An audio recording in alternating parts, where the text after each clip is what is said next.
Welcome to Orioles on the Verge. This is Zach Spedden, joined as always by Bob Phelan and Nick Stevens. And we have a big episode for you tonight as we unveil our top 50 updates for the middle of the 2025 season. And as you have seen, there's been a lot of movement in Birdland in the last few weeks between the trade deadline and the draft. So this list has been heavily overhauled, not just from our update earlier this year, but even from our Patreon update back in the beginning of July. And we're going to break all of that down tonight from prospect number 1 all the way down to prospect number 50. But first, as we like to do at the top of every episode, we want to welcome some new members to our Patreon community. And for that, I will turn it over to Bob. Yeah, first I'd like to thank some Guy Malazzi, for signing up for a year at the AA level. And also we have another guy who's coming in at single A, much like some of the trade acquisitions, Vince. So thank you guys so much for signing up. I hope you enjoy the product. And yeah.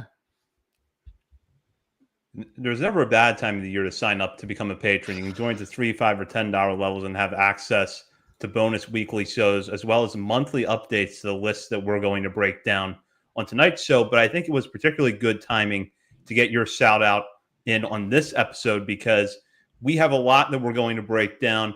As we do with all of our lists, we each submitted individual rankings of 1 through 50.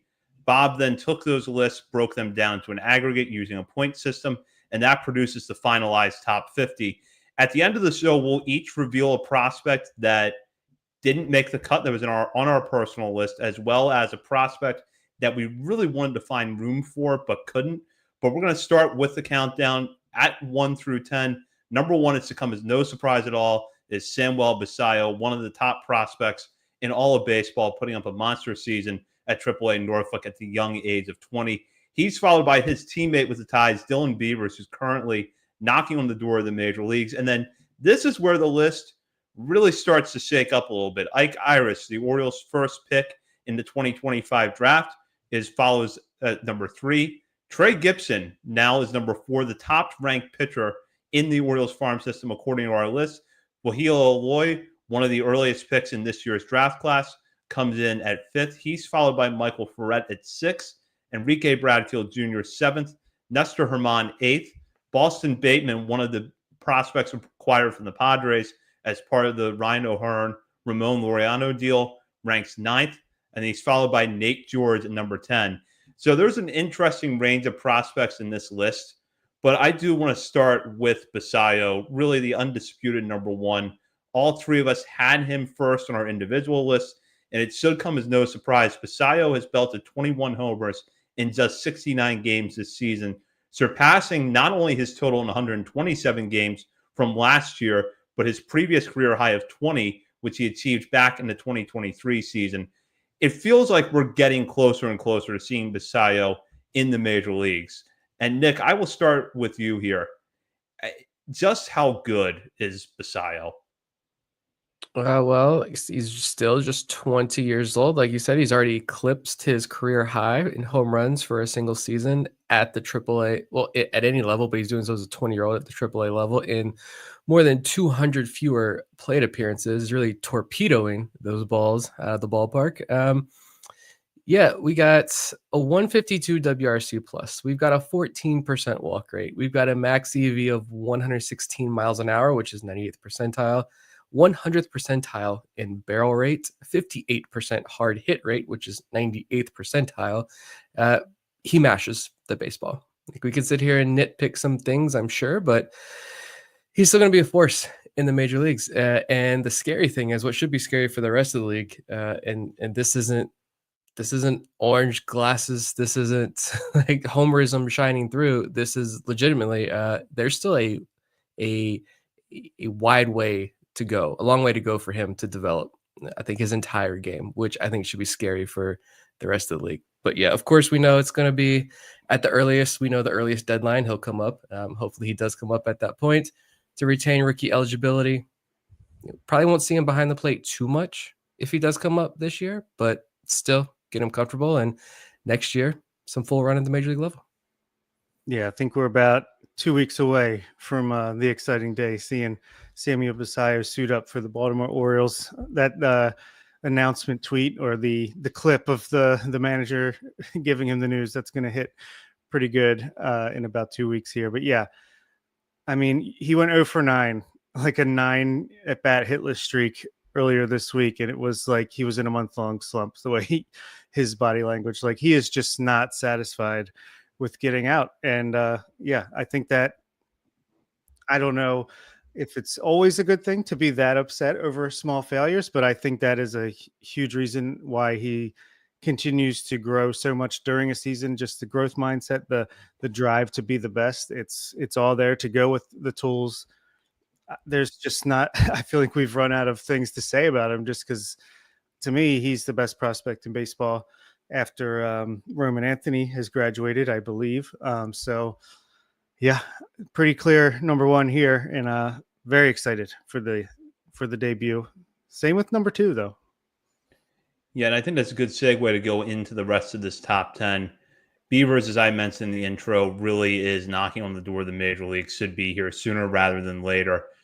I don't know how you guys felt when you were putting together your top 10s, but first of all, it was probably one of the more challenging top 10s that I've had to put together in a while, and in a good way, because there's a lot of good prospects in this system now. But you could probably go with Beavers over Iris on the justification that they're probably similar skill sets, even if Iris has a higher ceiling. Beavers is doing a AAA right now. Iris is just entering pro ball, and we don't even know where he's going to end up defensively yet. But I feel like when you go from 3 to at least 6 or 7, perhaps even further down, depending on your individual evaluations, you could put these players in just about any order and have a good reason for it.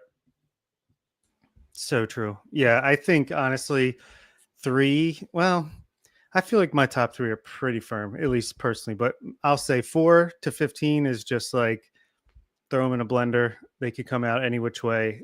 I love not just the depth, which I feel like was there before the trade deadline and the draft, because just a lot of guys with breakout potential, but especially after adding 30, 40 players between the draft at the high end of the system, in the middle of the system, at the bottom of the system.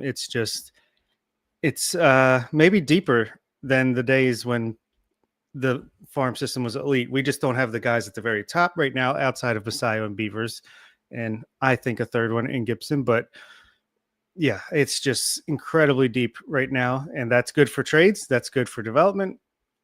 And yeah, it was incredibly hard to put this together. Not even just the top 10 for me, but just I left some guys off the top 50 that I was like sure would be on there before I went in to really fine tune the list. So a lot of fun, but also difficult decisions at the same time. Yeah, remember when Dylan Beavers was hitting 208 with a 37% strikeout rate and a WRC plus in the 60s at one point this year? Yeah, that was interesting times, because now he's rocking a 16% walk rate with a 17% strikeout rate and a 154 WRC plus. Like, you look at his Statcast page. I shared it the other day. It looks even better after this weekend. Since then, I think it was Baseball America had the article out that his 90th percentile EV is up 2 miles per hour to 105. So like, it's more power in the tank. I'm ready for the whole process to begin. Right, the Beavers comes up, he struggles. Twitter tells me he sucks. This org can't develop hitters, and he doesn't play. The Orioles say the line about learning on the bench. Beavers has dinner with Kobe Mayo. Kobe Mayo passes along whatever Kyle Stowers told him, and then 2026 Beavers shows out. Like, it's time to get this process rolling, because we all know that's exactly how this process is going to roll out. But fantastic year for Beavers when a lot of people were ready to write him off and didn't think he would ever reach this potential. I certainly did not think he would reach this potential and we would see this version of Dylan Beavers, but I'm glad we are. Yeah, I had a Irish 3 and a Loy 4 on my personal list. Very excited to see these guys. Hopefully they get a little bit of run over the final 2 weeks of the season here. But yeah, the interesting things were for me were the pitchers. This was the hardest spot for me. Like, Trey Gibson's just toying with hitters. His last 5 starts in Double-A, 27 innings, an ERA of 1.00, 33% strikeout rate, and a 7% walk rate. He's gone 7 innings twice, and in both of those 7-inning outings, no walks and no runs in those performances. And then Nestor Herman, I think he's really starting to settle in to Double-A. We've got him 8th overall. I had him 7th on my list. You look at the last like 6 starts. I don't know if you guys read the Robo Scout stuff on Baseball America. Those are always fun articles. I like looking at those. But I think where is this line? I want to quote them. They had a good line about Nestor Herman. It says, so his last 6 outings, where'd it go? Here we go. Sorry, this is terrible. But quote, you can usually tell, nope, that's not the quote. Basically, his last 6 starts, he's got like a 33% strike rate. The walk rate is down. And RoboScout agreed. They're like, hey, this guy has got mid-rotation ceiling. If you look at his last 6 or so starts in Double-A, he's, quote, starting to kiss that ceiling again after a bit of a rocky earlier start in the year. But that stuff is starting to shine through for Nestor Herman. And Ferret, do we have Ferret? Yeah, we've got Ferret 6. Item number 6 on my top 10 as well. Something's up there with Ferret, I think, because they are really limiting his innings. Only 4 innings the other night. The numbers are fantastic. It's a 1.65 ERA with a 7% walk rate and a 33% striker rate in 54 innings. But ever since the back injury, they really haven't unleashed him. And I almost wonder if it's just because maybe there's concern there and you don't want to, if the back's bothering you a little bit, maybe you don't want to overcompensate and have something else start to break down. I don't know, but we'll see if he gets promoted to Double-A sometime soon. But yeah, Nate George was an interesting one here. I didn't have him in my top 10. I had him 12th. Nate George and Esteban Mejia, I have similar arguments for as to why they're a little bit lower on my list. But I mean, is there a more exciting prospect in the system right now outside of Samuel Basayo and Dylan Beavers than Nate George in his rise? He hasn't slowed down since we last talked about him. So this top 10 is extremely exciting. And a lot of people thinking, I saw some instant takes after the trade that they think Boston Bateman could be the top pitching prospect in this organization next year. So you're throwing another top pitching prospect into this mix as well. Fun top 10. Incredibly fun top 10. Yeah, Dylan Beavers, again, we talked about last week how we would just bring him right up. I know I would. But watch, the Orioles will keep him down past that August 15th deadline, manages at bats until 2026. He'll get on some top 100 list, and he'll end up beating Messiah for Rookie of the Year, and we'll get another draft pick. But yeah, can't wait to see him. Obviously, something clicked very early in the season, and it's not like, oh, something clicked, and now he's this set player. No, since that point, he's just gotten better and better. The strikeouts going down, the walks going up, the power going up. So just... yeah, can't wait to see Orioles fans to call him trash in about 3 weeks. Ike Irish and Wahiwa Aloy. I had Aloy ahead of Irish. I had so much difficulty deciding which one to put where, just because I gave Aloy the advantage basically just because defense think he can be a shortstop with power, whereas Ike Irish is more corner outfield. And again, just splitting hairs there. But Trey Gibson, yeah, I think he is the best pitching prospect we've had since Grayson Rodriguez, as Vivek says. Hopefully his arm stays a little bit healthier than Grayson's has, but just getting better and more comfortable each time out. Cannot wait for him to get up to AAA. We get some data on him. That'd be awesome. Michael Ferret. Yeah, it is interesting that they have severely, I think this was the first time he came close to 80 pitches in a while, at least this last time out. Get him up to Double-A, even if you're going to continue to do this. Maybe it's just the way they want to manage his innings so that he can hit whatever count they have set for him, and he can pitch all year while doing so. I don't know, but he should be in Double-A. Bodine, again, I wonder if the guys like Irish, Aloy, and Bodine could skip Delmarva and go straight to Aberdeen whenever they get activated, just because I feel like a lot of guys at Delmarva are just getting there, while these guys are polished college hitters. Maybe there's more room for them in a lineup in Aberdeen, but Bradfield's been hurt all year for the most part, off and on. But when he's on the field, he's been good. Nestor Herman, yeah, I think the whiffs are just stacking up for him. So I think his numbers, he's been even better than his numbers have shown so far. Nate George, yeah, I want to put him higher, but at the same time, there's just more guys that are more polished ahead of him. It's only a matter of time, I feel like, before he leapfrogs some of these guys and continues to climb up the list. And I just didn't know what to do with Boston Bateman just yet. I'm someone that I need to see them in the Orioles system before I can really start to make firm judgments. So I have him a little bit lower, but certainly room for him to climb up my list personally. Yeah. Before we go down the next part of the list, I want to throw this question out there because it's one I've had about Ike Iris really since the Orioles drafted him. We know with his time as a catcher in college that there's value in having that skill set. And even if the Orioles don't think that long term he's going to end up behind the plate or they have doubts about it, it's not bad to have him catch at least early on in his career and keep him involved in that. At the same time, though, I'm torn between that thought and just deciding to make him a right fielder from day one, cut him loose, and let the hit tool just flourish out there. Because I think that if the Orioles chose that path, he could get to the big leagues pretty quickly. But I know that if he catches, that could make him a more valuable player in the long run, but it is going to slow down his trajectory towards the majors. So what do you guys think of that? I think, and I also want to talk about Bradfield for a second too after this, if you guys don't mind. I do think, because I think Caden Bodine, I don't think this is a hot take at all. I think Caden Bodine could be Double A's starting catcher on opening day next year, in all honesty. And Irish, I don't want to. I wish they would have announced at the draft. I wish they would have announced him as an outfielder.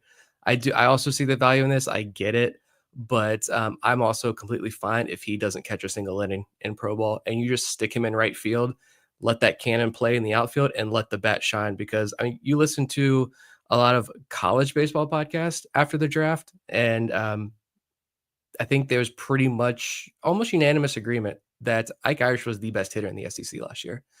And you let that bat shine and you stick him in the outfield. He's very good. Like I said, the first time I sat down and watched Irish this year in that series, it was his first series back after the injury, and they had him in right field. I would have never guessed that he had missed some time and hadn't played much outfield at all this year before I watched him out there. He was fantastic out there in right field. So stick him in right field, let the bat play. You got Adley, you got Basayo, and you got Caden Bodine, who's right behind them. He should not be in the minor leagues for very long. There's a future corner outfielder right there in Ike Irish. Yeah, I agree. I mean, why slow down his development / progression at all? Just have him play first base, corner outfield, DH, let the bat fly, and yeah, get these guys up the system. Yeah, I think all of our top 3 picks are super polished, and yeah, should certainly see Double A faster than last year's crop of draft prospects have so far. Shout out to Austin O'Verne, just got promoted there, maybe the first guy. But yeah, let's talk about Enrique Bradfield Jr. Yeah, just wanted to bring him up so we highlight him because he did drop some spots. How much did he drop on our list? It's not, is it on there? 4. Yeah. Look, I think that drop is not really an indictment on what we saw when he's healthy. It's the hamstring issues have been, it's what, 3 of them he's had this year. He just hasn't really been on the field this year, but like the organization clearly has been pushing him out there a lot. And when you hear him talk, you understand why. I could listen to, I wish he had his own podcast. I'd listen to this man talk about anything for 6 hours at a time. But only 36 games in Double A this year. And you look at the numbers, they actually have been pretty solid. I didn't honestly realize until this morning when I started really looking at him a little bit in preparation for this, that when he is on the field, he was pretty good. 24 walks, 21 strikeouts, a 123 WRC plus, ISOs ticked up, contact rate, his minuscule swinging strike rate, all there, fewer ground balls, more fly balls. So when he was on the field, things were going well. But it's just been 36 games. And I just think, like, if don't sour on him if the dark thoughts are starting to creep in because of the injuries. I think he should be, hopefully he can end the year strong. And I think he could potentially be a candidate for the Arizona Fall League.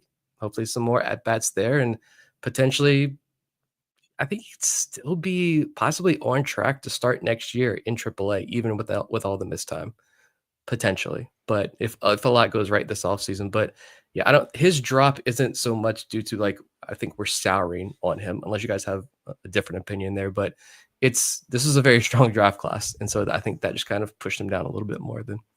Yeah. Other than, try to play through a hamstring injury that keeps getting re-aggravated. Yeah, he's done nothing wrong, really. He was 3 last time for us. So Aloy, Irish, new draft picks, Gibson, skyrocketing arm. I think Ferret, similar category.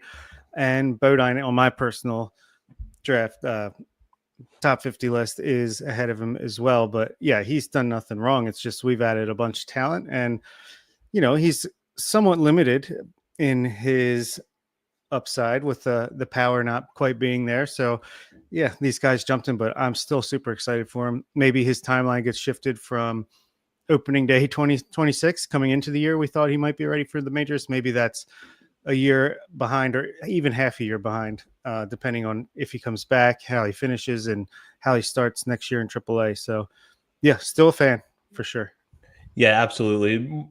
My moving him down my personal list was not, again, as Nick said, an indictment on his talent. It's just you add this influx of prospects into the system at the point where we just unfortunately have not seen as much of Bradfield this year we would have liked because of injuries. I'm glad, Nick, that you pointed out the offensive numbers because they are a lot better than they would appear on the surface. And I hope that that's a takeaway that people have. And whatever time he's able to get in 2025 in the regular season should help. But I agree that he should be in Arizona if he's healthy by the time the fall league starts. And we'll go down now to the teams, the 11 through 20 range. And I think this is where it gets really interesting because you start to see some of the differences in our personal list come through. At number 11, we have Caden Bodine. He's followed by fellow 2025 draftee Slater DeBrun, who ranks 12th. DeBrun, as you might remember, the Orioles went nearly $1.5 million over slot to sign him in the most recent draft. Then you have Esteban Mejia, who is skyrocketing up national lists, and he's moved up our list quite a bit. He is at 13th, followed by Brandon Young, probably appearing on his final top 50 prospects list. He was just under the wire in terms of innings pitched to be eligible for this list, but hopefully we'll get some time in the major leagues to show the Orioles what he has, and his rookie eligibility should run out within the next few starts. Judd Fabian goes down to 15th. I think we'll talk about Fabian a little bit more here, but I think kind of like what Nick just touched on at Bradfield, this is not an indictment of Fabian's performance in Norfolk this year, but more so a reflection of how the system has changed in the last few weeks. He's then followed by Levi Wells, 16th, Aaron Estrada, 17th, Braxton Bragg at 18, and I know for myself, and I can imagine that for the two of you as well, Bragg would have ranked much higher on your personal list than he did if it wasn't for the fact that he just underwent Tommy John surgery, and we won't see him pitch again until late in the 2026 season, possibly not until 2027, but he was having an incredible season before that injury.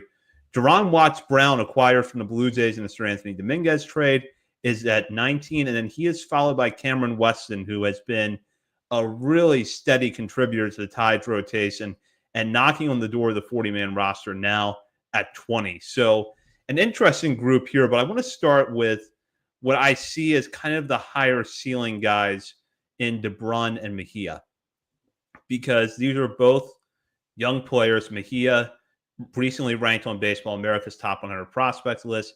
He made his debut at Delmarva over the weekend. And then DeBrun, as I just mentioned, the Orioles went considerably over slot to sign him away from a commitment to Vanderbilt in this year's draft. And if you want to look at the young outfield prospects, there is an interesting debate to be had right now between DeBrun and Nate George.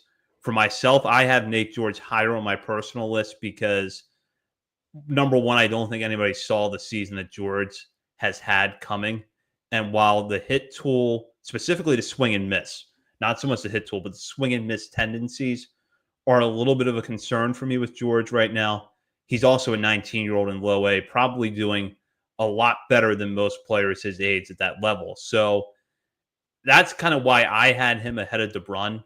But there's an argument you could flip those two. And then with Mejia, if you went on pure ceiling, I think he would be higher than some of the pitchers in the top 10 list. But he's also just 18, just now getting the low A. So a long way to go in his development. So what kind of curious to hear from you guys what your thoughts are on Mejia and DeBrun.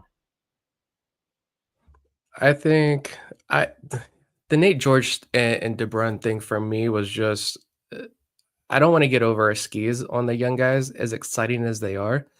I'd rather be more conservative from the jump here, and I'm very high on a lot of the college guys who joined the system, and these pitchers I think deserve a lot of respect for the development that they've shown. So that's why I kept them higher. And with I had DeBrun 11 and Nate George 12 on my list. DeBrun one slot higher just because he was the 37th overall pick. He got $4 million and he was committed to Vanderbilt.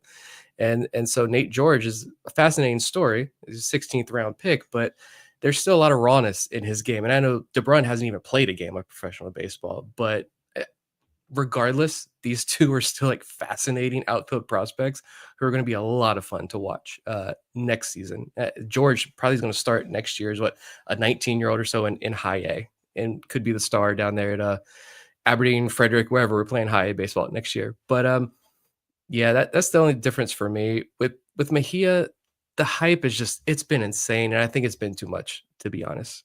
Like, the stuff can be super flashy. It is. He's up to 102. He's got multiple plus pitches. He's got a tall starter's build that, especially when he fills out and continues to develop physically, like, he could end up being a workhorse arm. He could end up being one of the top, if not the top prospect in the system within the next year, for all we know. But he's still an 18-year-old kid with control issues that we just saw for the first time on Sunday. I didn't watch the outing yet. I was watching Watts Brown in his Bowie debut, and so haven't watched the Mejia outing quite yet. I don't know if you guys saw it, caught it or not, but it's exciting. This is like Michael Jordan. I prayed for times like this meme. National media talking about an Orioles international pitching prospect. I love it. I just think it's been too much. They're really latching on to this, which is great. It speaks to how electric this kid can be, but I have him on my list at 14. And we'll see what he does. Now that he's in full season ball, he's going to get a handful of starts before the end of the season. I'm sure hopefully the control looks good and he starts to get more swing and miss, but I couldn't push him up much higher. I know other outlets have him like number 2, number 3. There's no way I could do that at this point right now. Yeah, I agree with that, just because look at the names in front of him. Look, he'll probably get there, but I was laser focused on his start on Sunday. Delivery looks great. Frame looks great. He's not like wild like Keeler Morphe. Let's just say that. Like he's around the zone. He's not like missing with these guys just standing there with the bat on their shoulders. But yeah, slider that touched 94 this Sunday.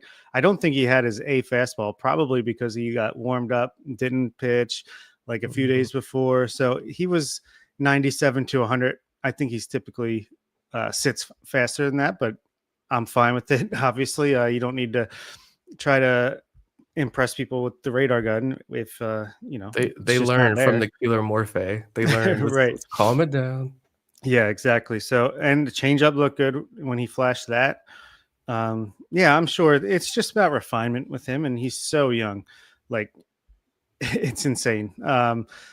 So much to grow. Probably next year he's going to be filled out even more.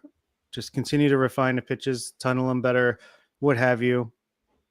But very excited for his future. But yeah, I couldn't put him ahead of even Boston Bateman, who's 19 and seemingly pretty polished for a big guy himself. As far as Slater, DeBrun, and Nate George, I had DeBrun 9, George 11. George, I mean, you can already see the improvements. Like, he's walking more, he's striking out less. But he doesn't. To really like push him into like borderline top 5, top 8 type territory, I want to see a little bit more of the power to his game. I'm sure it's coming. He's still just turned 19. And Slater DeBrun, like you said, 37th round pick, got $4 million.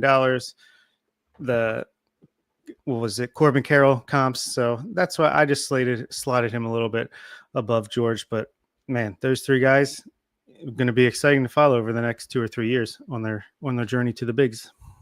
Yeah, absolutely. I think everything you guys said about Mejia is accurate. I did watch his start on Sunday, and there were a couple of weird circumstances. As Bob mentioned, he was actually supposed to have pitched earlier in the series. I believe it was on Friday night. He was penciled in to start, but then didn't because he had warmed up before a storm started. So he ended up not pitching in that game. His start gets bumped to Sunday. That's one weird thing working against him. And then the other is that the first batter he faced, the first pitch was a pitch clock violation. So he starts off down 1-0 before technically he's even thrown a pitch. And you could tell that frazzled him a little bit. And it took him, honestly, 2 pitches into the next at bat where it seemed like, okay, he kind of has everything under control now. He's starting to locate his pitches a little bit better.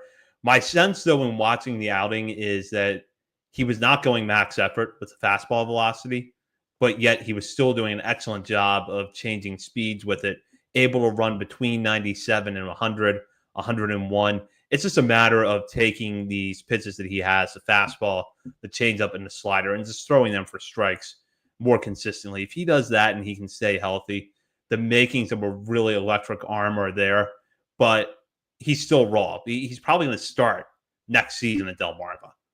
And if all goes well, end the year in high A as a 19-year-old, which would not be a small accomplishment in the slightest sense. But just to put his timeline into perspective, this is not someone who's going to be contributing at a high level anytime soon, whereas guys like Gibson, Herman are showing pretty high ceilings, doing it at AA.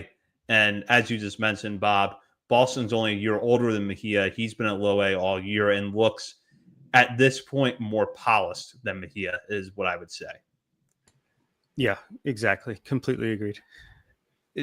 For me, this group of prospects moving on to the other players is really interesting because you have some guys that have just been really steady this year. Judd Fabian has, I don't think he's ever gotten too high or too low this year. Aaron Estrada, in a repeat of last year, was hit over power for 2 months. And then all of a sudden the power starts to show up and he's now at AA.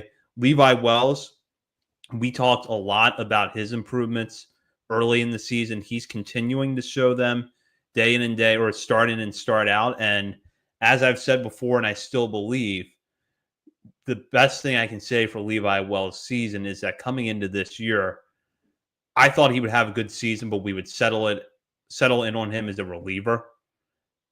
But now he's having a good season. I actually could see him starting in the big leagues if all goes well.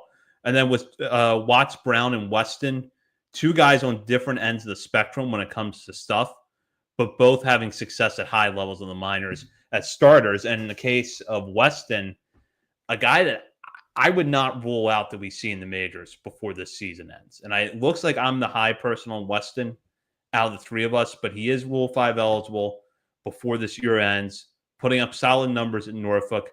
And we know that the Orioles are going to need pitching depth to get through this year. So even if it's as a long reliever or a spot starter, I wouldn't be shocked if Weston's in Baltimore before the season's out.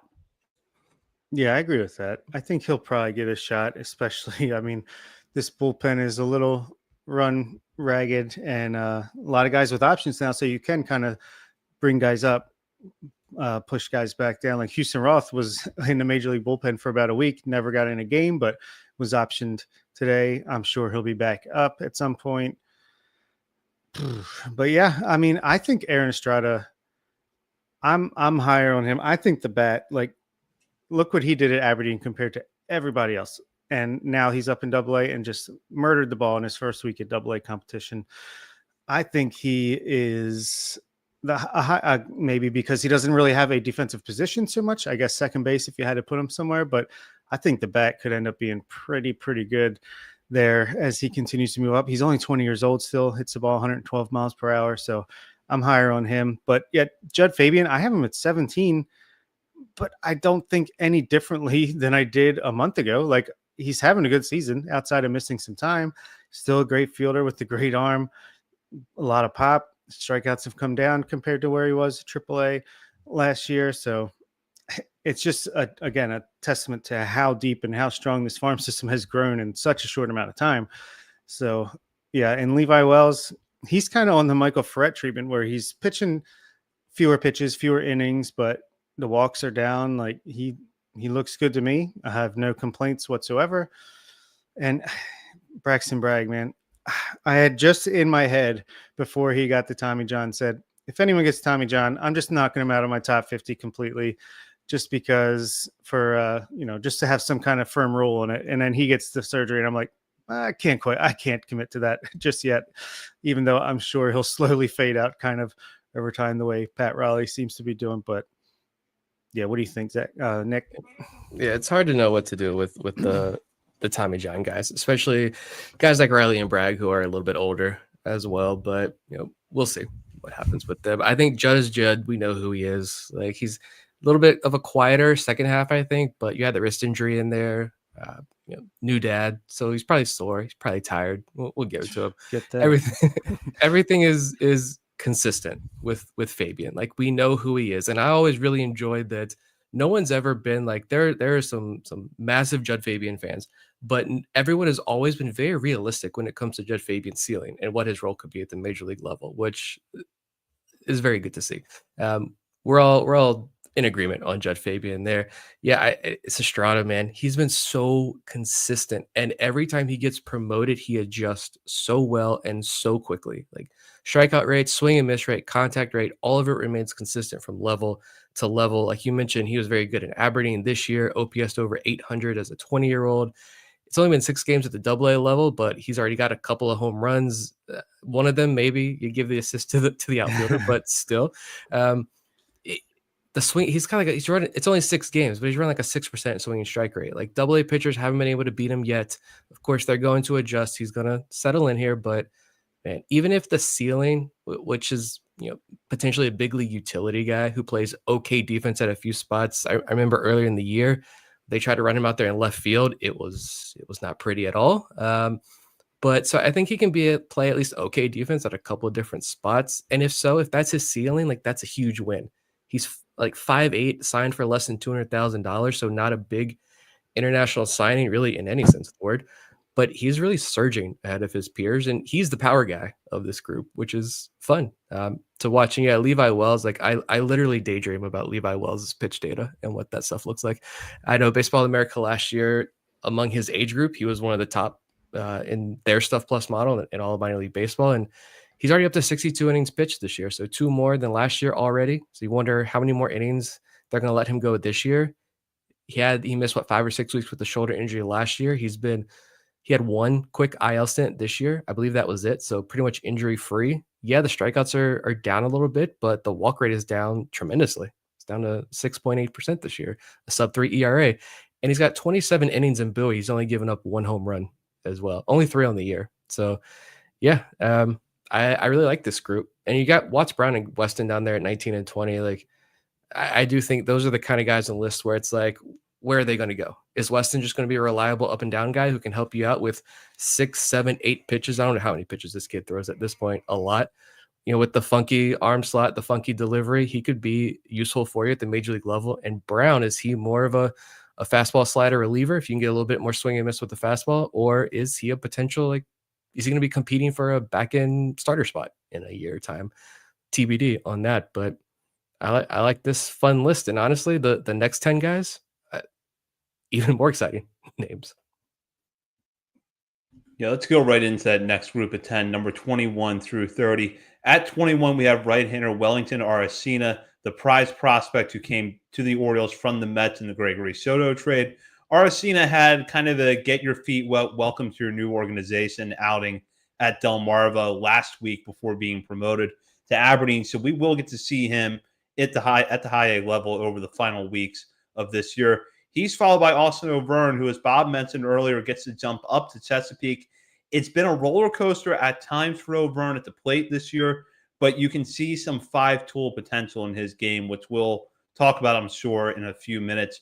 At number 23, Chase McDermott. McDermott came into the season as a top 10 prospect, but was on the IL at the beginning of the year, and since coming off the IL, has really struggled with his command, prompting us to question whether or not his long-term home is in the bullpen rather than in the rotation. Joseph Jirwa, the Orioles pick out of Michigan State this year, a big left-hander, new to the organization, ranks 24th. He's followed by a fellow southpaw, Luis De Leon, at 25. JT Quinn, another pitcher drafted in the 2025 draft class. Quinn, a right-hander out of Georgia, comes in at 26. He's followed by Zach Fruit, 27. Wilfred De La Cruz, a young infielder acquired from the Cubs in the Andrew Kittredge trade, comes in at 28th. And I think he's drawing 5 walks a game down the DSL now since that trade. So continuing to put up good numbers. Number 29, Steven Martinez, power-hitting young outfielder, recently promoted from the FCL to Delmarva. And then Jordan Sanchez, another young power-hitting outfielder who we saw at the FCL this year. So there's a lot of kind of variation here between the ceiling and the floor with this group, which is why I think the 20 to 30 range is a good spot for a lot of them. But I want to start with O'Verne, the reigning South Atlantic League Player of the Week, just promoted from Aberdeen to Chesapeake. And what we've seen from O'Verne this year, I think kind of close to what a lot of draft reports had on him coming out of USC last year, which is excellent defensive center fielder, intriguing raw power, good eye to plate, but also some swing and miss tendencies and a kind of questionable hit tool. At points at Aberdeen, we saw a hitter who was piling up a lot of strikeouts. But when he was on, as he was this last week at Aberdeen, he could be the most electric player on the field. So, Nick, I'll start with you because you kind of teased O'Verne's season, the piece over at Substack before the 2025 campaign even got underway. What have your thoughts been about his performance this year? I really liked when they took him out of USC last year, but I've always kind of liked the guys they've taken in this mold, in this range. I think it's been more of injury related, right? Like Reed Trimble injuries, Tavian Josenberger this year, specifically injuries, John Rhodes injuries. The man told me himself, I should have had the surgery. But then said, I can't complain because I'm with the Dodgers now. And like, good job, John. I think the Orioles kept going back to this well because they think it's going to work as well. And so, yeah, December waiting for baseball. I'm like, what's going to make O'Verne different? What makes him stand out? When I'm started to dive back into last year's draft class, and I just think like he had first round grades on him after his freshman year. It was so good. Yes, he took a step back his sophomore year, but he went to the Cape. He made some changes in the box and excelled instantly. And I think that's when the Orioles, who were already in on him, made the call and said, yeah, these changes are working. This is legit. We're going to draft him. Another differentiator for me between O'Verne and some of the others in this realm is the power. The power is getting completely slept on.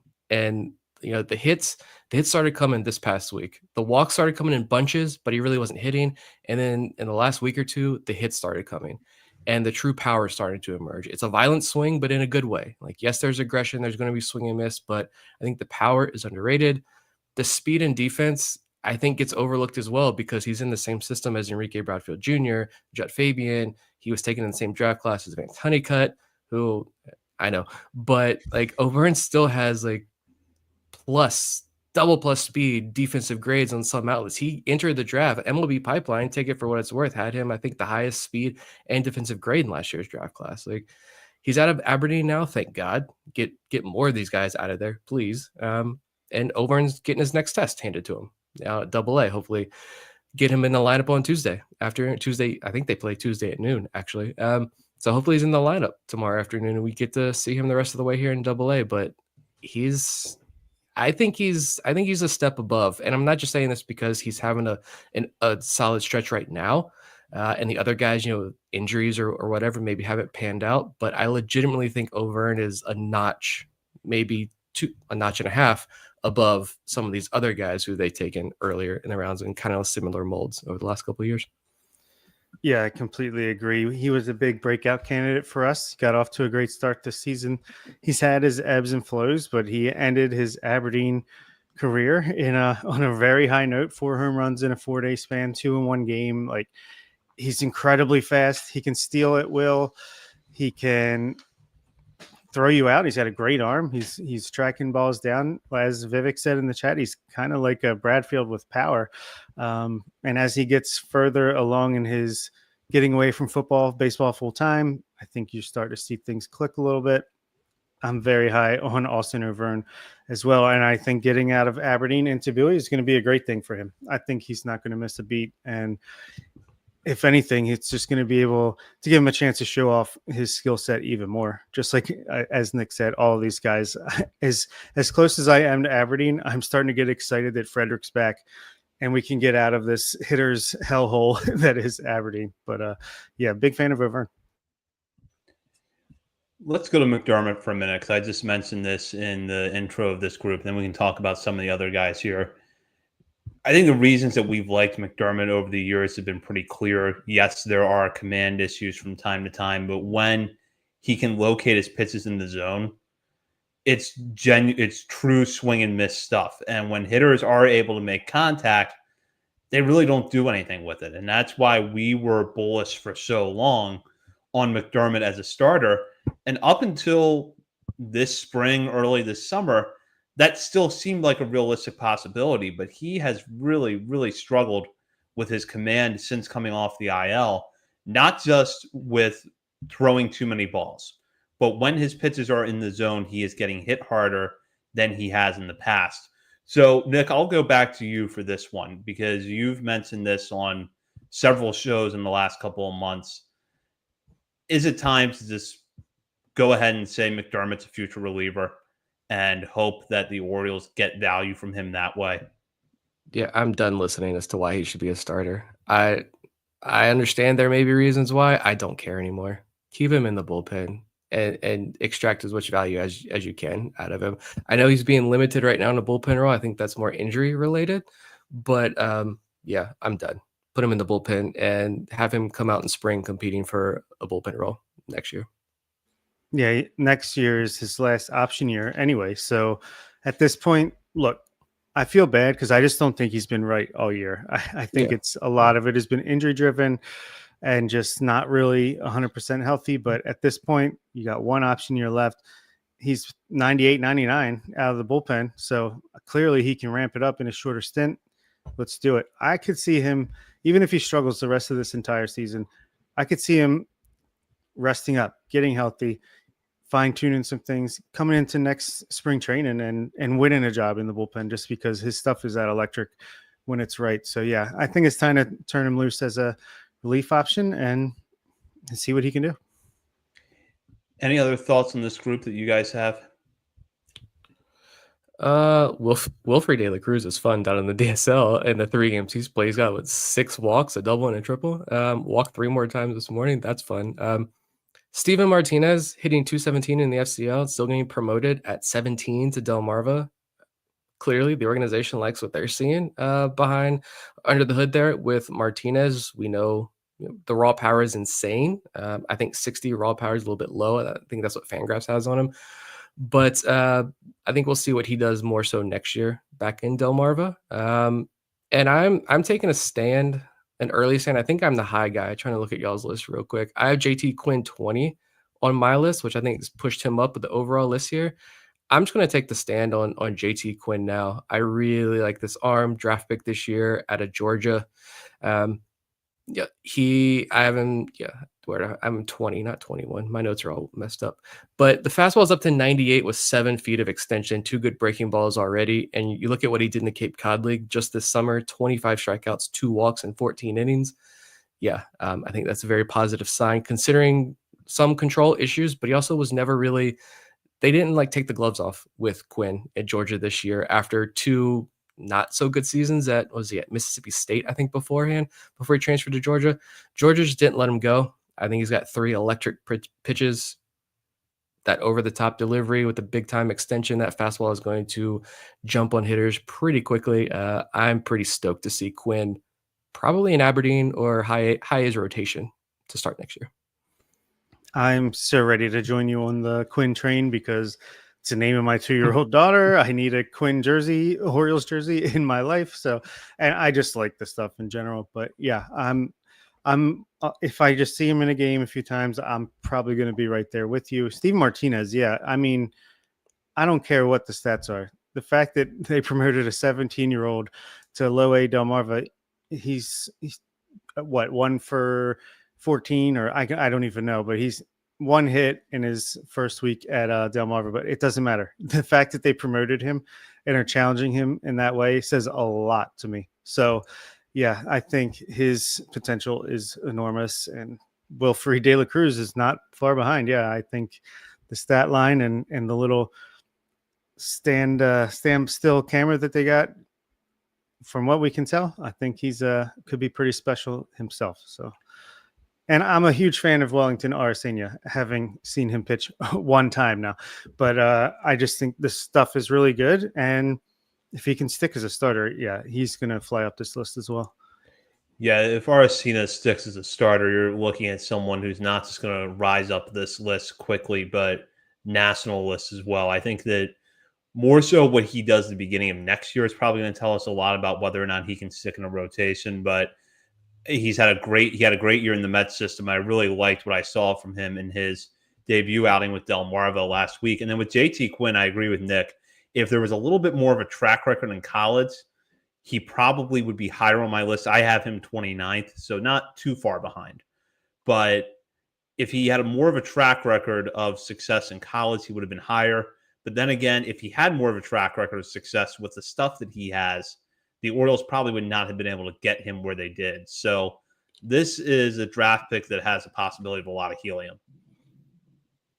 Yep, just plant my flag early there. And if I'm wrong, won't be the first time, won't be the last time. We'll go down now. It happened with me with the tool shed, so don't feel bad if it tanks. We'll go down now to the 31 through 40 range. And I know that there's going to be some interesting discussions about players in this section of the list because we have some newcomers to the system and some players that have been in the system for a while.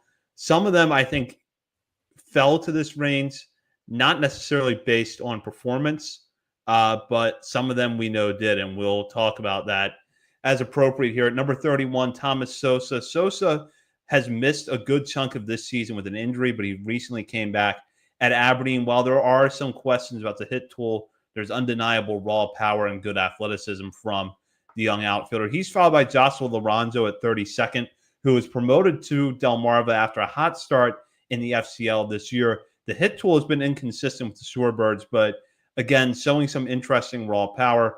33, Creed Willems. Willems has cooled off a bit since his very hot start to the season, but still arguably putting together the best all-around offensive season of his career as he approaches Rule 5 eligibility for the first time this offseason. Number 34, Ethan Anderson. It had been a rough go for Anderson offensively for a few months at Aberdeen, but he is showing some signs of life at the plate and really getting the first extended opportunity to catch that he has had after being a catcher, first baseman, outfielder hybrid at Virginia, largely owing to the fact that he played behind Kyle Teal for a few years with the Cavaliers. At number 35, Killer Morphe, the helium guy on a lot of lists coming into this season, struggled out of the gate with the Shorebirds, missed some time with an injury, beginning to work his way back, but in short outings with Delmarva now, and some of the command concerns definitely linger with him. Number 36, Colin Yeaman, shortstop chosen in this most recent draft class. He's followed by Cobb Hightower, who was acquired from the Padres as part of the O'Hearn Laureano deal, a young infielder who adds some interesting depth and an intriguing profile to this system. And number 38, Vance Honeycutt, who had a very, very steep drop from his most recent ranking on our list a month ago, and an even steeper drop from where he was preseason. Number 39, welcome to the top 50, and recently welcome to the big leagues, Jeremiah Jackson, an infielder who the Orioles signed as a minor league free agent this offseason and recently promoted to the major leagues after strong stints in the minors with Chesapeake and Norfolk. And with Ramon Urias having been dealt, Jackson should have an extended opportunity to prove himself in the major leagues over the final months of the season. And then at number 40, Ellis Cuevas. Cuevas began this season on the IL, but was recently promoted to Aberdeen after spending some time with the Shorebirds. The hit tool has not quite been there for Cuevas this year, but when he's on, he shows intriguing raw power for his size to go with defensive versatility and plus speed. So a lot to like there with Cuevas, but let's start with Vance Honeycutt. It has been and Nick's shaking his head no, but we got to talk about it. It has been a rough year, to say the least, for Honeycutt. And it was actually a season that started with a little bit of promise. He had a decent April, but since then has really dropped off. He's currently on the IL at Aberdeen with an ankle injury. And whatever time he gets before the season ends, hopefully he's able to salvage it. But it has been a tough year in the sense that we knew Honeycutt coming into the system was a guy with swing and miss issues. The strikeouts could be a problem, but he had so much power, so much athleticism, great defensive center fielder. that it seemed like it was worth the risk for the Orioles in the first round of last year's draft. What we've gotten this year is not only a lot of swing and miss, but little to no power. And I know that we could sit here and blame that on the environment at Aberdeen, but he really hasn't hit on the road either. So what do you guys make of Honeycutt this season? Lost year. Hopefully, look, I'm not writing him off as a prospect. I'm not calling him a bust, not saying he can't possibly get that value back. But 2025, just completely lost year. Not it. For a top 50 that had a lot of tough cuts, he was not a tough cut for me. He did not make my top 50. It was not hard to push him off of there. I don't know if he's my top 60 right now. Not to say he couldn't very quickly next year get back on it if he can turn things around, but it's just, look, he's striking out a lot. Like, I don't know how many times he's gone 0 for 4 with 4 strikeouts, 0 for 5 with 5 strikeouts. It's not pretty, but yeah, just was an easy cut. Keelan Morphe is not on my top 50 list personally either, but that's more of he's just got to figure it out a little bit before get healthy. Well, he might be done for a while because he walked off mid batter this last game. But yeah, these guys are off the top 50 for now, just because the depth is so much. But Honeycutt, probably the most disappointing draft pick in this front office's history, which is not that hard to do because they've hit so often. But yeah. Yeah, I kept Morphe at 29. It was a tough decision for me because when he has been on the field, it's been zero control. But we know the tools are so loud, and we know that it wasn't like it was sources in the organization. It was outside scouts as well that were on record by saying how much they love this kid. And even though maybe more likely like, oh, this is a future reliever and didn't really see a future starter, I think a lot of that was due to his size, which is fair. But it's definitely been a tough drop for Morphe. And these are high variance prospects. It's going to happen. And you've got Mejia that takes his place. And now we see if Mejia, and there are some other arms down there in the DSL who are going to bubble up next year as well. We'll see if they can take that leap. That's why you bring as many of these guys into the system as you can. With Honeycutt, I'm definitely not going to get on the soapbox like I did with Colton Cowser when he was struggling in high A. But I'm also not burying Honeycutt as either. Like, I dropped him to 30 on my list just because, like, there's no denying it's been an awful season, but the pedigree, like, first round pick, he was one of the most prolific hitters college baseball has seen over the last couple of years. And it is year one, and everyone knew this was going to be a big time project. And I honestly, if I go back, people love to do the revisionist history thing with drafts. It's a fun exercise to do with friends and chats or whatever, but I still make that Honeycutt pick probably almost every single time, to be completely honest. It's just, I don't know. Hopefully this is a reset. He's got the injury. I'm sure he's got some bumps and bruises, but I think this is an opportunity to hit the reset button, and hopefully he can come out these last couple of weeks and string together some good games and come out next year and start again. If you're out on him, I get it. I don't blame you at all, but these, you can try to look at some of the numbers. Like the contact rate is 65%. It's not good, but it is way up from what we saw last year. The swing and strike rate is down to 13%. Again, not good, but way better than it was last year. He just stopped swinging. He doesn't swing the bat. It's like a 37% swinging rate. So he's falling behind early, and then he's getting to 2 strikes, then deciding to swing, and that leads to the 0 for 4 days. It's a lot more than that. Like you said, there's no power. Even the defense, he was highly praised defensive player as well. And it's not like we've seen a ton of, highlight reel defensive plays from Honeycutt this year either. So we'll try. We'll try again next year. And, if it's June 1st next year and it's still a lot of the same stuff, I think then the conversation gets a little bit more dark. But yeah. Yeah, I kind of agree with Nick when it comes to both of these players. I'll start with Morphe, who was 23rd on my list. I really struggled with what to do with him. I debated at one point putting him as low as I think 37, 38, as high perhaps as 20 in some iterations of my list as I was working on this. What I kept coming back to and why I settled where I did is that when Morphe is on, which admittedly he has not been on for much of this year, but when Morphe is on, there is no other pitcher in the system like him. The fastball velocity, what he can do with that slider, which is a hard slider, much like we talked about with Esteban Mejia earlier. And yeah, if you want to compare Morphe to Mejia, yeah, at this point, Mejia is a better prospect, not just because of their performances this year, but Mejia looks like a future major league starting pitcher. He fits the physical prototype. Morphe is an undersized guy, and I have said repeatedly, I don't care if you're 5'8" or if you're 6'5". In my book, if you can pitch and you have the makings of a major league starter, I'm not going to hold the height against you. But when you look at some of the injuries that have kind of piled up with Morphe this year, some of the concerns that I've seen with his delivery and the starts that I have watched with him this year, it's like, okay, maybe the size concerns are valid here. I hope that he finds it and he's able to get some innings before the season ends because, like I said, there's very few pitchers in the system like him, and he's still young enough that he has time to do it. And with Honeycutt, it was all about pedigree.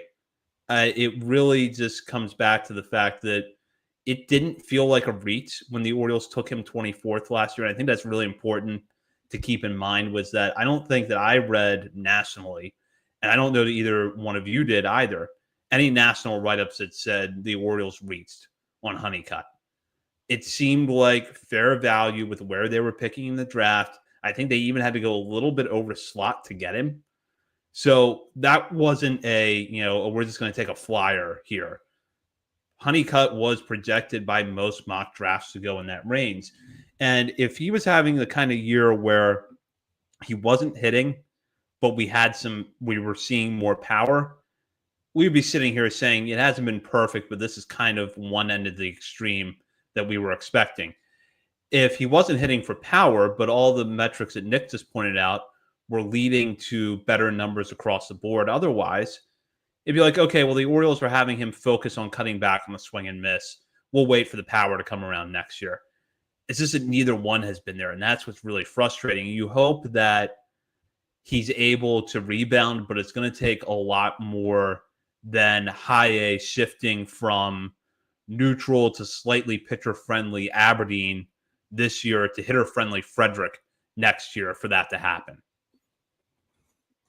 Yeah, good call. But one player who I think has been, because he's still raw, Thomas Sosa, he's been inconsistent. Like he'll show flashes of why he's rated as highly as he is for us. And then he'll have a lot of over nights with some strikeouts. But I think him repeating high A next year and being in a Frederick instead of Aberdeen is going to be like mind blowing. I think he's going to really show out early next year and earn a quick promotion. That's my prediction for him. Just going for some other these guys here. Creed Willems, I think, is probably the best 33rd ranked prospect in all of baseball because he has done really nothing wrong. Like he's still young for his level, performing well. Yeah, he had a bad June, but he had a great July. Yeah, feel bad for him being this slow. It's nothing really against him or what he's done this year. It's just about the guys being brought in or who have made leaps ahead of him.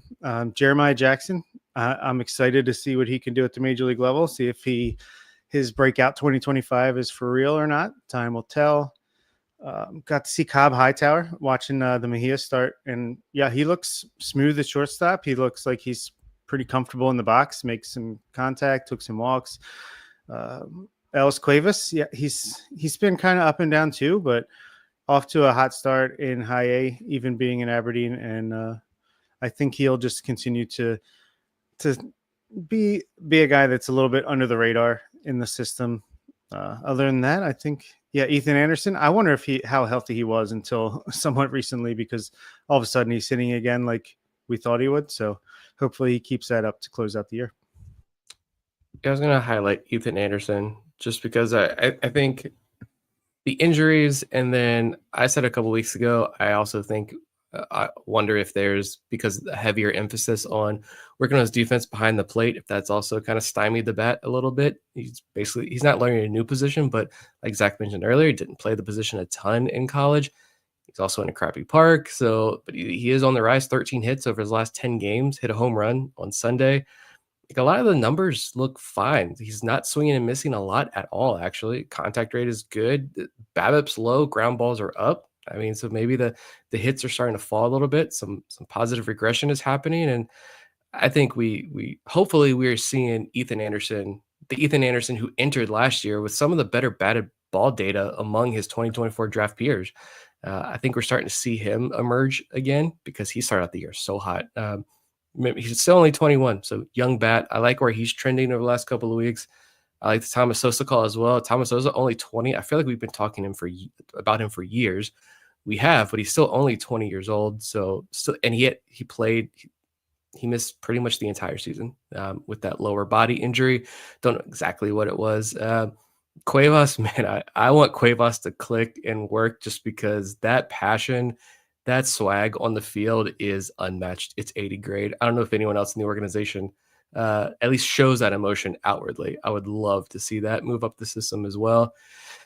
And yeah, that's where on this list, like, yeah, Cobb Hightower, looking into him more because I threw out the hot take last week that he's going to rise very high on this list. I forget exactly what I said. I think I said top 20 by the end of next year. But you look back at the 2024 class, he was a high school prospect, a bit on the older side, kind of a late pop-up guy, but the Padres are huge believers in him. And coming into the year, MLB Pipeline had a piece on him before the season started this year saying that he was like the Padres prospect to click this year and thinking he's got 20 plus home run potential in the bat. So yeah, just 20 years old, injury derailed season this year, but he's got a fresh start. He's back home on the East Coast, got to start his Orioles career down in his home state of North Carolina this weekend and had a good weekend. So high on Cobb Tower and Yeeman there. I'm excited to see both these shortstops across the full season next year. Yeah, completely agree on the two shortstops. And just real quick on Creed, he's not the top catching prospect in the system, but how many other organizations out there do you think would be happy if their top catching prospect was 22 at AA, putting up a 116 WRC plus with a 10% walk rate and a strikeout rate just under 17%? Yeah. It's just the catchers. And so you got the Ethan Anderson, well, Samuel Basallo at the top. I'm not counting Ike Irish, but you can if you want to. Caden Bodine, Ethan Anderson. Then you've got Creed Willems, and then you've got a guy in the 40 to 50 range here who I'm getting really excited about. There's even more catchers, and one not on our top 50 who's in high A and looking pretty interesting as well. So catching position in this organization is fun, we'll say.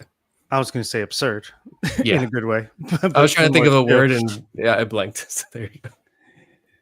And I think that's a good cue now to move into the final section of this list, 41 through 50. And I think that there's an interesting variance here between higher ceiling guys versus guys with higher floors. Number 41, Sebastian Gongora, left-hander, who's been one of the better breakout stories of the 2025 season. He's followed by Alex Pham at 42.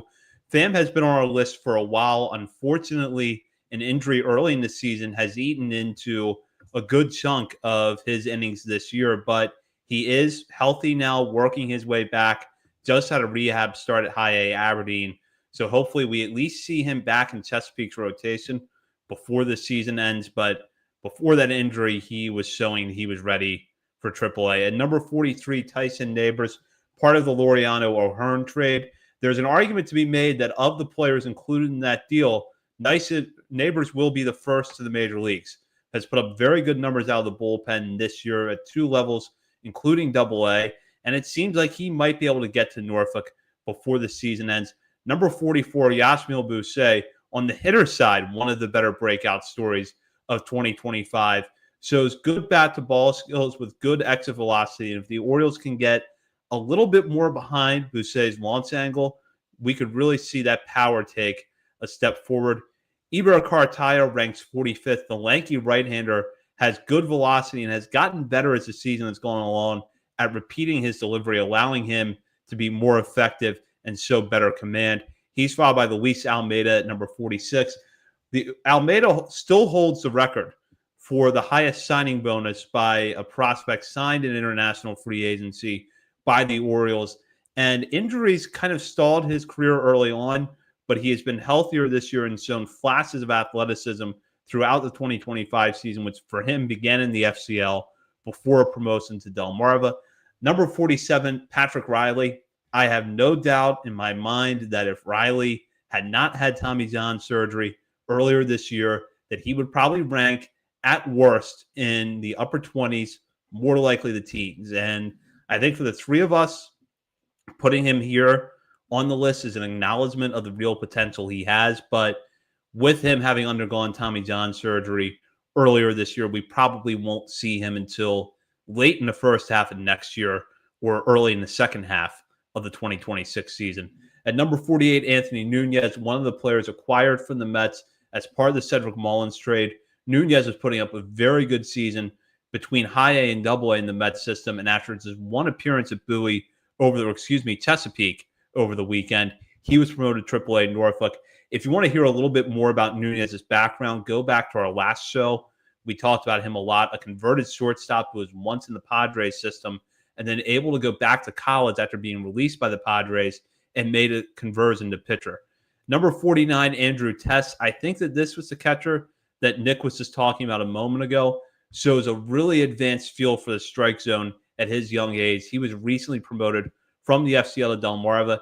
And at number 50, Jamon Newell. And if you want to look for a young infielder with a loud hit tool and good exit velocities, look no further than Newell, who was solid in his first season to DSL in 2024, but has been even better in 2025, allowing him to solidify a spot at the very end of our top 50 in what was a tough list to put together, and a list that, as we'll talk about in a moment, had some good players that fell just short. But looking at this range, I think that, as I mentioned a moment ago, interesting variance between floor and ceiling with some of these guys.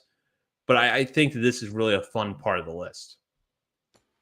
Yeah, it really is. I think I'm the high man on Tess at 42.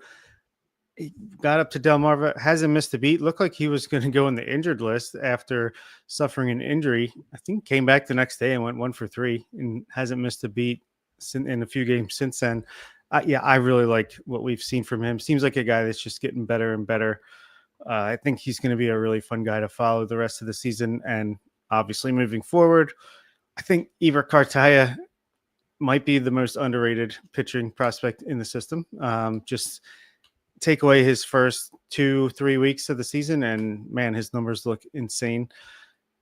I think I have a little bit of a problem with relief pitching prospects, and maybe it's because the Orioles really haven't focused on that until this trade deadline. They kind of did target some of those guys, or at least maybe that's just what they thought was the best value that they could get. But guys like Tyson Neighbors, Anthony Nunez, even Keegan Gillis, who's dropped off here, guys like that who I probably should give more credence to, but Neighbors is an exciting relief prospect. And just like Levi Wells and Teddy Sharkey, another maniac on the mound, so you got to love it. Let's see. Jamon Noel. Yeah, I think he could be a big-time breakout candidate for 2026 once he gets stateside. So definitely want to keep an eye on. I just like Andrew Tess so much. And he's not even showing the power. And I think that's a part of his game that is going to start shining as he gets older. Fantastic year in the FCL, 149 WRC plus, 18% walk rate, and also the stolen bases. He is a super athletic kid.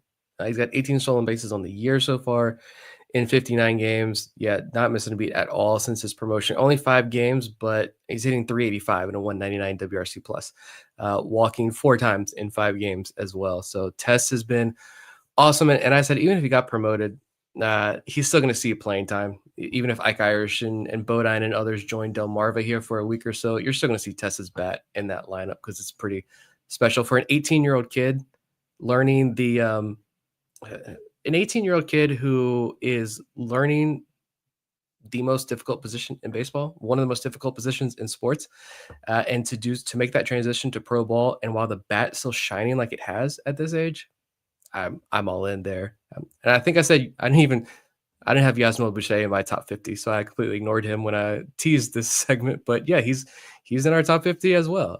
The catching position, just the position that keeps on giving here. Yeah, Cartaya, look, he's super risky. Do I think he gets promoted to high A and hits his wall? Potentially. Do I think he's a future major league starter? I don't know. Not too high. Is he my new Ofelky Peralta? Yes, that's 100% true. I don't care where this guy ends up. I will watch every Yubar Kotaya start that I can get my hands on. But since June 1st, a 1.66 ERA, 33% strikeout rate, 9.8% walk rate, 148 average against, and he stopped hitting guys for the most part. He hit like 9 guys in his first 3 games and walked like a ton. So he's had a fantastic second half season here. I think he's either the next Edgar Portes or the next really exciting reliever prospect. Yeah, we'll see him next year. I would like to see him get up to high A, but if not, I get it. I get why he didn't. We'll see. Yeah, Carson Dorsey down there in low A as well. I wonder if he gets a shot up. I don't know. But anyway, elsewhere, yeah, Luis Almeida is the guy that I keep looking at, and I'm just like, man, he's healthy for the first time this year, which is the first positive. He hasn't taken off in low A like I thought he would after watching him when he first came up. He looked the part. I only watched him play third base. I don't know how much he's played elsewhere, but I've only seen a couple of games at third place. He impressed there, even when he was challenged a little bit. So I think he's certainly earned another look next year. But I do think next year, as young as he is, he's going to be it's going to be a big year for Almeida, an important year for Almeida, we'll say. Just 19, doesn't turn 20 for a little bit longer. So he's got some time, but he has been in the system for a couple of years already. So hopefully that starts to click for him. But I'm super intrigued. And that's in this range. Like, yeah, a guy with his ceiling, I have no issues putting him here at the back end of the top 50 here and seeing if he can take off next year. Yeah, I agree. I think with him and Lorenzo, it's been a real learning curve since they went up to Delmarva. Lorenzo, of the two players, has the louder skill set, specifically with his power, which is why I think he's a little bit higher on this list than Almeida is. Both of them have had stretches at the plate where they've looked pretty good. Both of them have had stretches where they've also been really challenged. But with how young both of them are, I think that you can afford to send them back to Delmarva next year to try to adjust to the level a little bit further before looking to move them up. And in the case, both of them have been affected by injuries to a certain extent. Almeida has missed a lot of time early in his professional career because of injuries, and Lorenzo missed like 2 months in the FCL last year before he finally appeared in the game, and you could tell that he wasn't quite right at the plate when he came back. So these are two guys that I think have the potential to get a lot better with experience. And then another player in this section of the list that jumps out at me is Nunez. As I said last week, I really think that he's going to move through the system pretty quickly. He's at Norfolk now. We think, and it's been listed on Fangraphs, that he is Rule 5 eligible next year. His situation is a little bit complicated because he had that gap when he was out of pro ball for a few years. But if he is indeed Rule 5 eligible, he's probably getting protected. And there's a real possibility that if he pitches well in Norfolk over the next month, that we see him in the major leagues before the season ends. For all the same reasons I mentioned earlier with Cameron Weston. We know the Orioles are going to need depth. And in the case of Nunez, you've got a guy that you know can step in your bullpen and just pitch an inning here, an inning there. And if nothing else, it could be a tune-up to see, okay, is he part of the solution in 2026?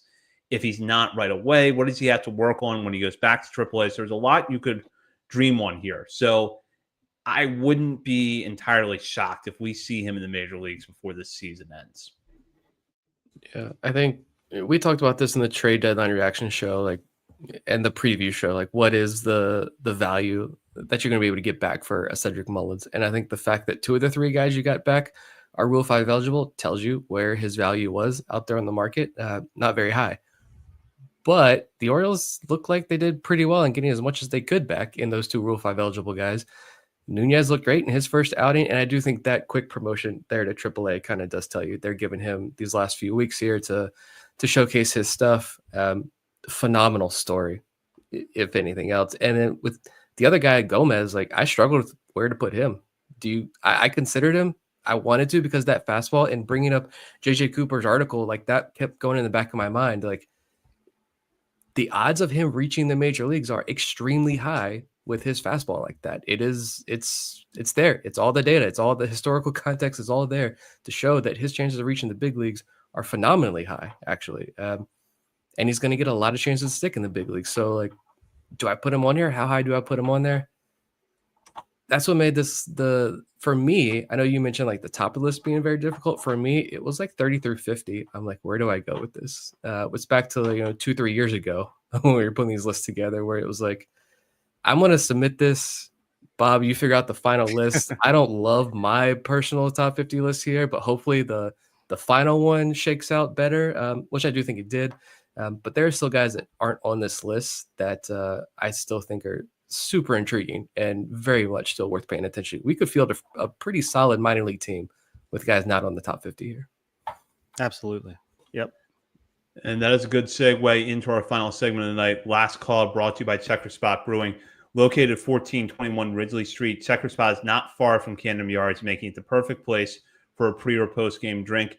And when you're at the ballpark this year, be sure to check out the beer stand behind home plate, where you can get one of Checker Spot's signature beers, The Bird is the Word. Now, in this last call segment, we're going to kind of expand on what Nick just mentioned a moment ago, and we're going to give our personal thoughts on players who just missed the top 50, but that we had on our personal list. And we're going to highlight the one player or maybe even two players that we really wanted to include on our personal list, but that fell short. And if you're watching live, you can see that we do have an honorable mention section, but I'll read off some of those names now.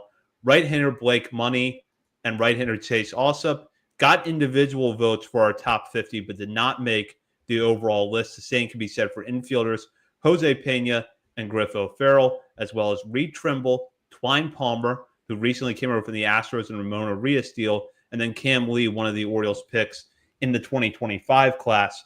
And Bob, I will start with you here. Who was the player or players that were on your personal top 50 that didn't make the list? And then who was the one guy you really wanted to have on your top 50, but in the end just couldn't find the room for? All right. So I have Blake Money at 43. I think I've been the high guy on him consistently. I still think his stuff, I think he's going to make a really good reliever in the major leagues one day. Don't know if he's going to make it as a starter, but I like him a lot. Griff O'Farrell, I think I was the only one that had him. I had him at 46. I just think the bat has actually started to come along a little bit, and he plays really good defense. So, yeah, I just think he's like a fringe guy. Could be a bench player one day in the majors if things break right. I had Reed Trimble at 48. I just think now he's in AAA. He's got the tools. If he can stay healthy, I could see him eventually breaking through as a reserve outfielder. I have Roland Palmer at 49. I love the building blocks like we talked about in that episode last week, that he has 6'5", doesn't get hit hard whatsoever. A lot to build on there. And then I also had Cam Lee at 50. I just think he was one of the most intriguing draft picks that wasn't like an obvious big name for me. And I will take you into my sicko top 100 here, if you're watching on YouTube, to try to figure this out. Let me zoom in a tiny bit. Let's go to 150%.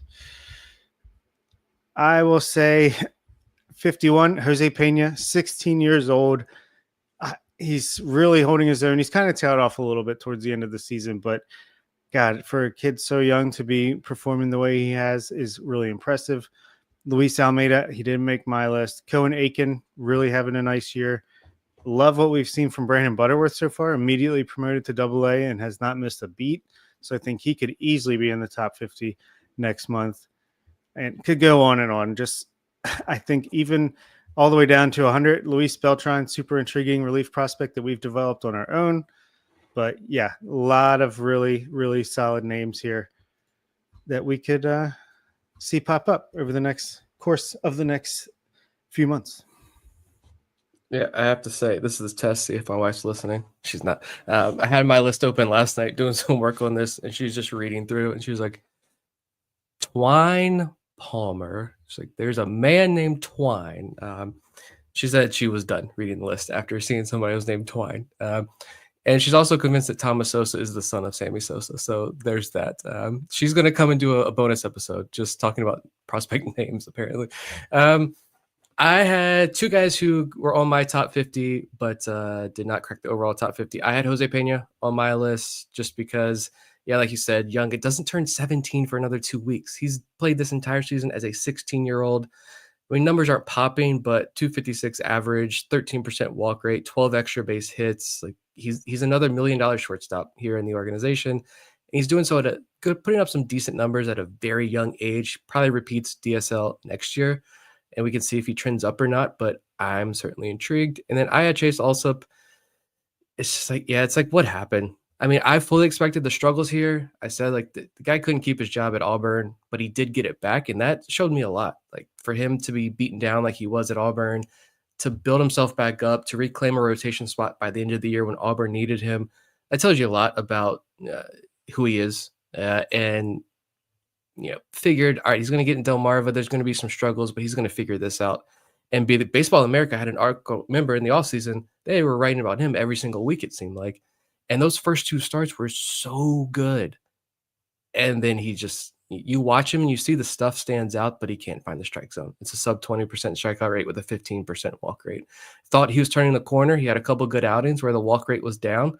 Strikeouts were down as well, but this is what we talked about. If it means fewer strikeouts, but you're getting better results, let's do this. Let's start throwing more strikes first and foremost. He was doing that, and then his last outing, he didn't make it out of the second inning, and he walked 4 guys. So unfortunate there. Those are my only 2 guys I had. And who do I want to include? Oh, man. I've also got a long list I could go on, but I think we could potentially be completely disrespecting RJ Austin. There's a lot to like in the profile. We talked about that after the draft.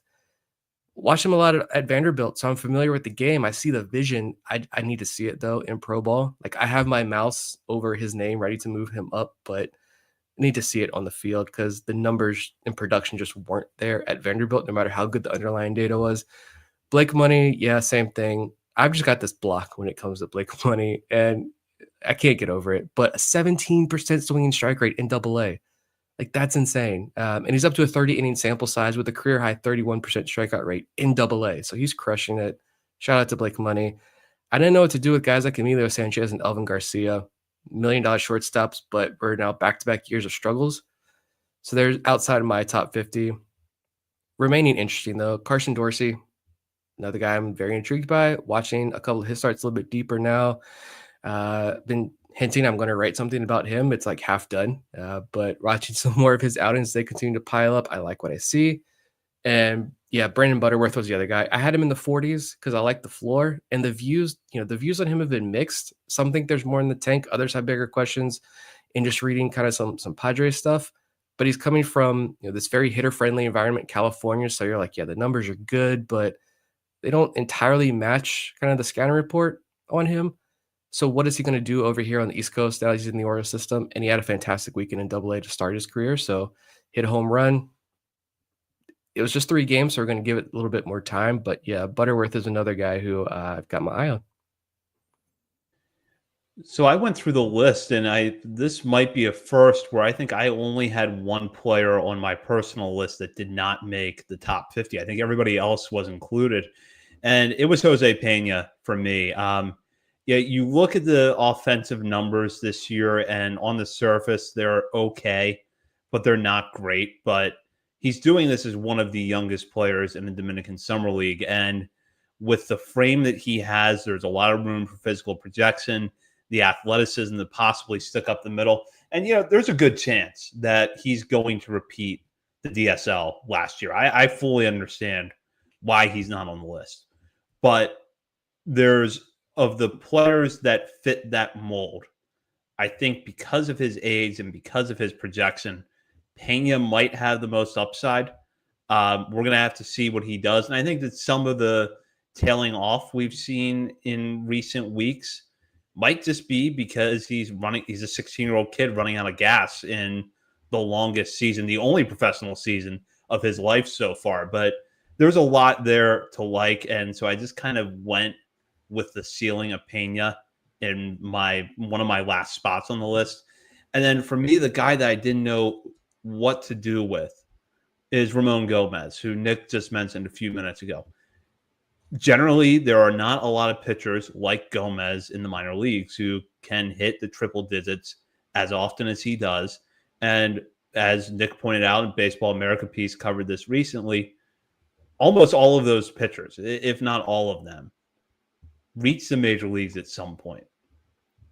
But what I struggled with is how much faith do I have in a 23-year-old at high A who can't find the strike zone?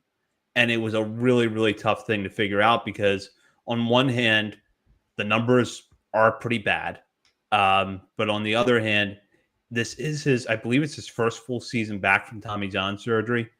And because of his Rule 5 eligibility in the offseason, the Orioles probably are either going to try to dangle him as a trade chip to round out a trade package, or they're going to put him on the 40-man and hope that he figures it out quickly at Double-A next year. But there's so much variance in his profile and so much risk that I, in the end, couldn't put him on the list. And it really did come down to me between him and Andrew Tess for number 50. And I just felt like Tess had such a well-rounded game at his age at that position that I had to go with him over Gomez.